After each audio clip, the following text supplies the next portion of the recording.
Happy hunting. Hunt me. I am the hunted one. I'm hunting most things. Let's hunt something. You can hunt. Long have you hunted me? You're being hunted. Good morning, welcome back to another curated top 10 for Tuesday, the 23rd of October. Let's get into the hunts for today. Actually, look at the clock there, the date and time. First one is Cocoon Tree, the new glamping way of sleeping in nature. I've kind of seen a bunch of these dotted around the internet on Pinterest boards and stuff. It looks like now that idea has kind of been mass produced, mass market. These things tend to happen really quickly. Somebody sees the idea and then mocks it up and then makes it out. I love the idea of this thing being suspended up, like on the side of a mountain side there, like that. It's just super, super cool. 3-meter aluminium structure covered with a resistant waterproof membrane. T6 aeronautical high quality aluminium structure, high quality waterproof membrane. Your Cocoon Tree can support 2.3 tons of weight. That's like literally I could put a mini in there and it would not be a problem. Cocoon Tree bed, a double bed of 2.4 meters diameter, resistant to the wind, waterproof, easy to assemble, last long, safe, standalone feet. If you don't know what to hang it in trees with 5/4 standalone feet to offer the advantage of a raised tent. I think it's absolutely fire. I would love to see one of these in like a camo style. That way you could just like hide it in the middle of nowhere. As you can see, this is made in Hong Kong, so obviously they've seen a bunch of these on the internet and they've decided to make their own. Kind of a nice website, but they need to fix that hang it.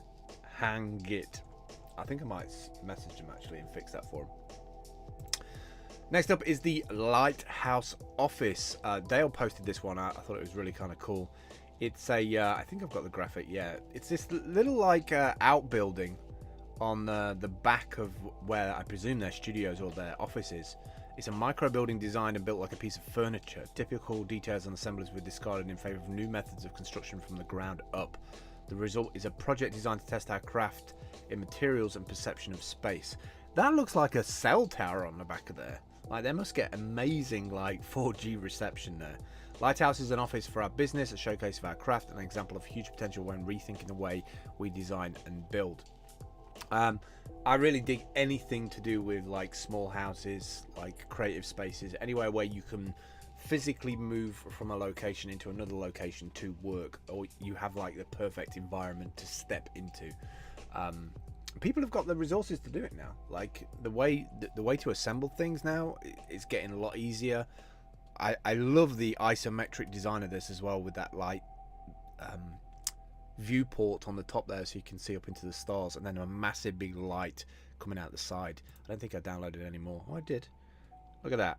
What a cool little space. Could be a nice little VO booth as well, you know, going in there just to do little voiceovers or work in a business. I can totally, I know why Dale posted this, I could totally see us both in there for sure. I love Steam Hunt. You find some really cool stuff. Next up is agriculture from the University of Sydney. This thing is called the Ripper, mate. It's the Ripper robot, agricultural and the environment, pioneer robotics and AI in agriculture for over 10 years. So they've built these two things. One's the, I presume the older one is the Ladybird, and this is the latest one, the Ripper, which is this autonomous kind of interstellar farming robot that I don't know if it can plant or if it analyzes the plants or what it does. But I presume it's to do with efficiencies and productivity on the farm. And if we move up here a little bit, it says actually productivity for the vegetable and tree crop industries. It's kind of amazing that technology has like permeated so much into our day-to-day lives. You know, in terms of the farmers are buying into technology to be able to automate a lot of that, because obviously demand is probably going up.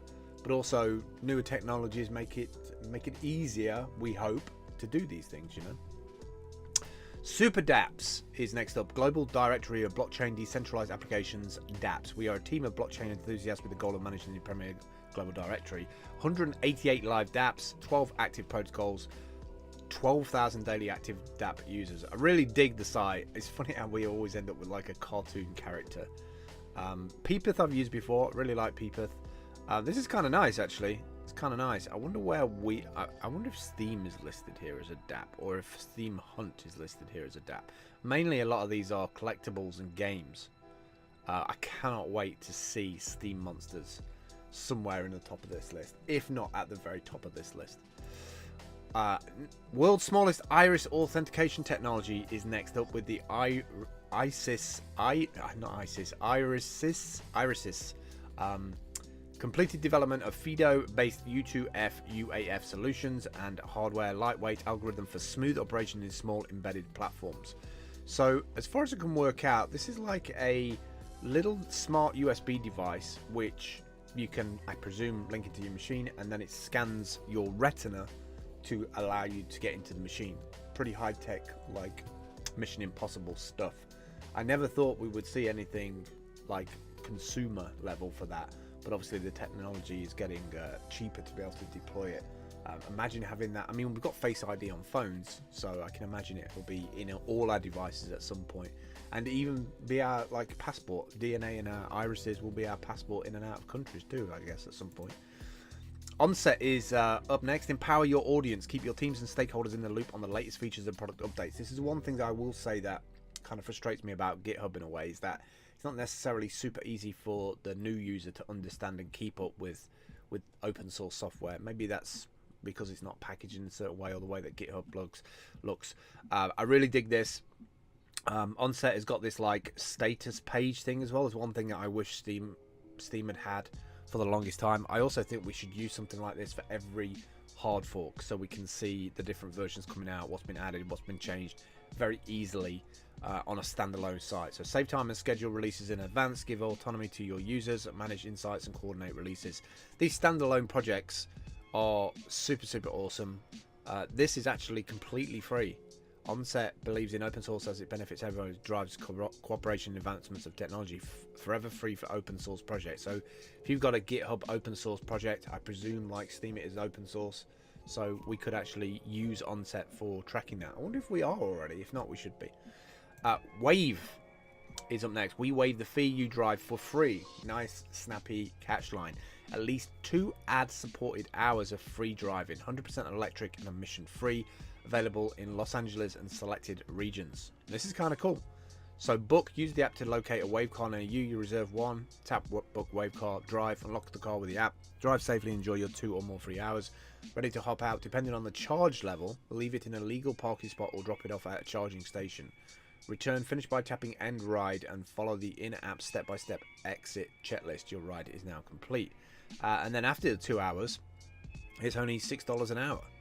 So they've partnered up with Hyundai for these Ionic electric vehicles, and these are all over Los Angeles, supposedly. It's got this great big box on the top doing advertising, so you're basically driving a big advert around.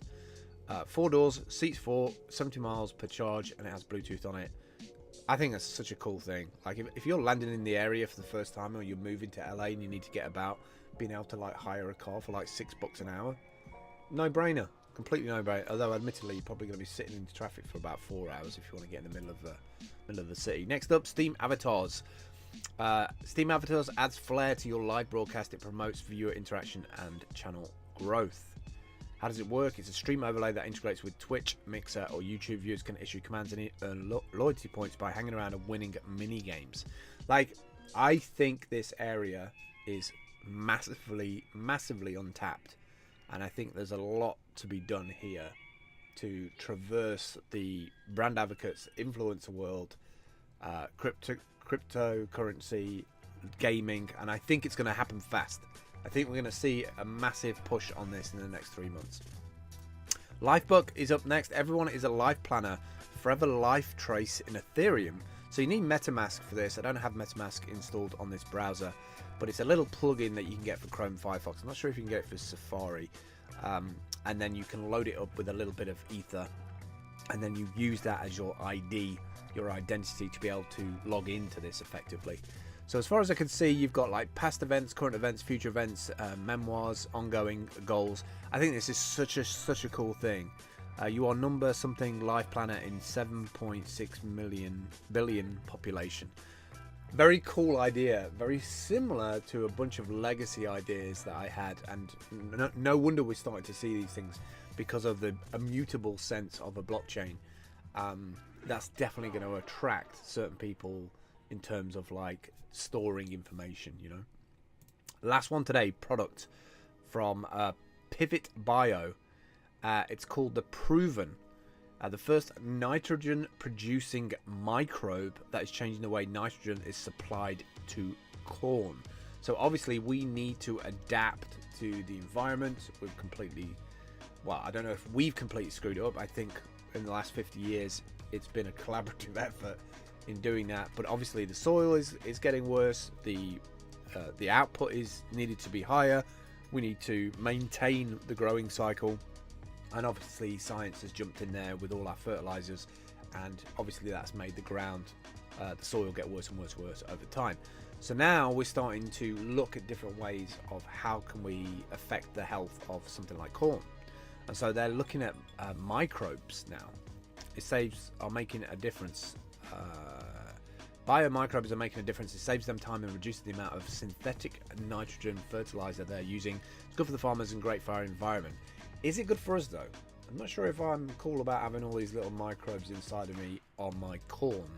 The first nitrogen producing microbe that's changing the way nitrogen is supplied to the corn. Pivot Bio Proven microbes continually feed nitrogen to the corn plant throughout the growing season, with peak nitrogen production during the crop's most critical growth stages. I mean, microbes were tested in 5,000 field trials in 100 locations. These studies helped to redefine product concepts to better understand all the ways our microbes benefit crops, while we set our sights on creating the 2018 Intent to Pivot program for innovative farmers across the Corn Belt. So, I mean, look, it's experimental stuff, right? It's experimental stuff. Everybody wants more. We're living in a growing population planet where everybody wants to be fed, and everybody's going to try some kind of method. Like, we've been doing this forever. I'm not sure if it's good, I'm not sure if it's bad, but when we start messing around at DNA level with food, then we've pretty much changed all our outlooks, let's be honest. That's it for the top 10 today. I'm glad to get this done quite early. It's only 10:30. This is what the website looks like as of October. All the hunts are on the right hand side here. When you click through on the left, it appears. Hit the white button, takes you through to the hunt. If you want to add your own, log in with your Steam account. If you don't have one, top right hand corner, click on sign up, put in a username, validate your mobile phone number to verify the account that it's actually for you. Fill out this form, add some images, put some tags in there, click on publish. It goes to the Steam blockchain under your account, so you've always got it. And then it stays on the website for 24 hours, where potentially it can be commented on and voted on, and you might get a higher bid from our little bid bot that runs around. We call it Bob. We don't really, but Bob's a good name. And after about an hour of rollover, which is about 12 o'clock South Korean time, so it's about 4 p.m. GMT, so do the maths there for your own time zone. It runs and gives you a little bit of an upvote. So it's definitely worth putting some products on the site in the hope that you're going to get a little bit of an upvote. Might make you some steam power. You might be able to like delegate that to other people's accounts, or upgrade your account, or convert it to fiat, whatever you want to do with it. That's it for me today. I will catch up with you tomorrow. All the best. Take care. Bye bye. Prepare the path of a steam. Smell of steam. Stomnassi, wat is een stomnassi? Stoommachine. Why shouldn't the guy let off a little steam? The steam